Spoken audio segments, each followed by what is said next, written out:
was part of some of the studies they were doing at the university when she was, working as an extension agent. And so they started, testing the use of a flamer, propane flamer, to control weeds in corn. And it wasn't because it was organic, it was, just to do whatever. Well, Doc's using one too, so he can chip in and add comments. So anyway, when I first got involved in this study, what we did is Chris and George came out with their little prototype, and I gave them a strip of ground that I planted, and then I was to do my cultivation, rotary hoeing, whatever alongside them, and then we can compare the results. And I was pretty good at it, I'd done it all my life, but my goodness, they could get just about every weed in the row, with very little effort. So eventually I got to using the flamer. They left one here for me to play with, and eventually I bought my own. And so this is a really important tool. It's not the only tool you're going to need, but it sure makes life a lot easier trying to control the weeds in the row. Now, I will use this to flame corn anywhere from emergence to as tall as I can, as big as I can get through it. But I found the earlier I can get out there to control those weeds in the row with the corn, the better off I am. So Larry, in the row weeds, You're flaming? how did you turn it down and turn it off real quick or something? Or Pardon? for in the row weeds, you turn it on and turn it off very quickly, or Nope. how do You run this thing full bore. Okay, you just go But over see here. now, the corn row or the soybean row is running right down between those two torches there. So you're bringing the heat from the side. You could probably still bring it directly over the top, but the way they have this set up, and it seems to work really quite well that way.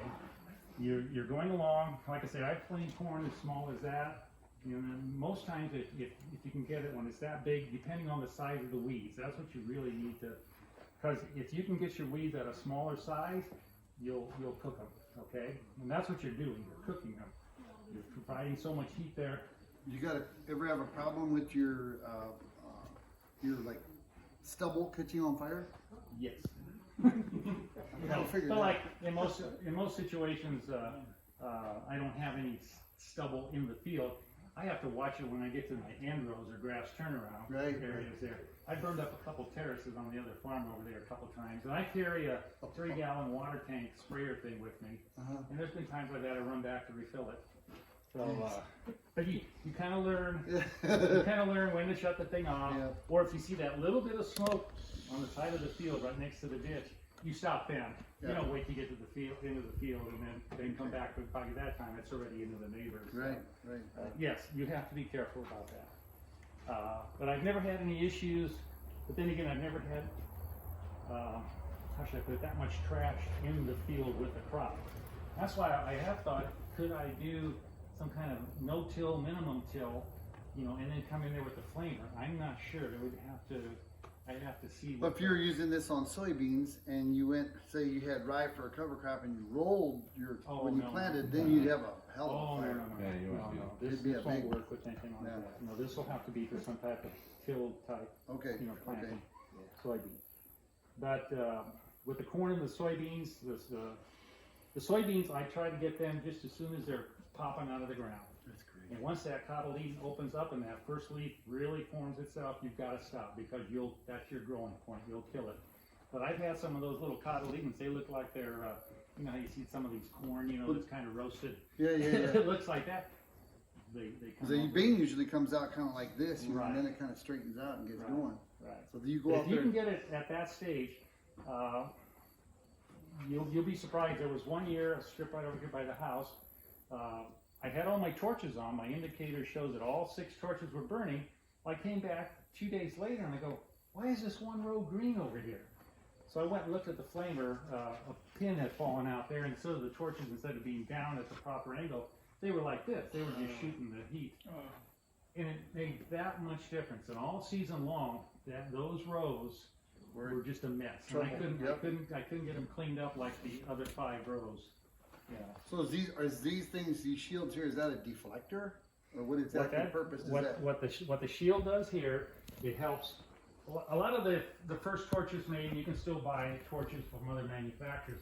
They just have open torches out, you could say out in the open. Right. You're going to lose so much more of your heat. This helps, keep the heat underneath here, so it's doing its job, concentrating it there. So you can get by using about half as much propane as you would with just open torches. How many gallons you use in an acre, Larry? About 4, 5. Okay. And how fast you going typically at that? 3.5, 4 miles an hour. I've gone faster, but then I don't seem like, the heat, I'm not letting the heat do its job. I'm just moving too quickly. So I think that's one reason I've talked to some guys, when we talked about this tool, and they want to go 5, 6 miles an hour. And I said, I don't think that's going to work. You're just going too fast. But if you can go a little slower and do the job, why not? Get a bigger machine or whatever. Now, when the corn and the beans are small, I close these up. You simply close this up. And the only reason I open this up is when the crop gets bigger. Right. And you don't want to break the corn off or the soybeans, So right now I had them opened up because I was doing corn that was taller. But normally I'd have that closed up and it'll hold all that heat underneath there. How wide of area is it burning? Pardon? If you just put this across grass right now, even with it closed, how wide of a band is it burning for you? About 12 inches. Is Lonnie here? Lonnie, right there. You can add anything in, Lonnie, if you want. Lonnie's one of the developers of this system too. So, Great. okay. So basically, this is really focusing on those in the row weeds. In the row, because I can take care of everything else Yep. between the rows. What is the latest time that you will do extending corn and beans? The latest time? Yes, that you will flame.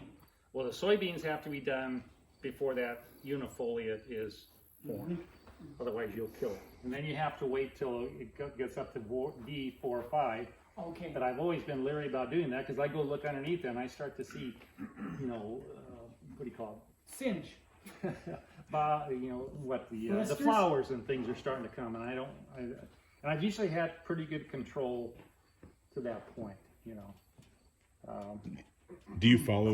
Corn, I don't go anywhere from pre-emergence to, like I said, as tall as I can get through it. But usually if the corn is that tall, the weeds are that big and you're not going to get them. You need to get those weeds when they're small. And even then, I found that there are certain weeds, if there was too big an infestation, I had to slow way down. Instead of going maybe 3.5, 4 miles an hour, I go down to 2.5 to really cook those weeds. Because grasses, okay, the flamer will not take care of grasses. It's just like corn. It won't get the growing point because the growing point is below ground. So it'll set back your grasses to where you can flame the grasses, they wilt down, and if you can come back and throw a little dirt up to them within a day or two, you'll kind of like pin them down and you'll have some control. You won't get rid of them entirely, but it will help an awful lot. But the corn you can flame about any size, but I would say focus on the size of your weeds at that time. Because I had some of this corn around here, I couldn't hardly see it, and I went out and flamed it, and it looked like, oh gosh, I really hurt the corn. Well, look at it now. It looks pretty decent. So anyway, this has been a really good tool. I stopped rotary hoeing corn with the use of this. I still will rotary hoe soybeans, but that'll be after I have flamed them. And then there's that point where I can't flame anymore, and it's before they're too big to really cultivate and throw a little dirt, back up to them. What is the approximate cost of like a 12-row machine? It's going to run around $4,000 a row. Right. Around 4,000. Now, if you're flaming your, When you rotary hoe your beans, how big are they? And are you rotary hoeing the entire width? Let's just say you got a 15-foot. No, you see. Okay.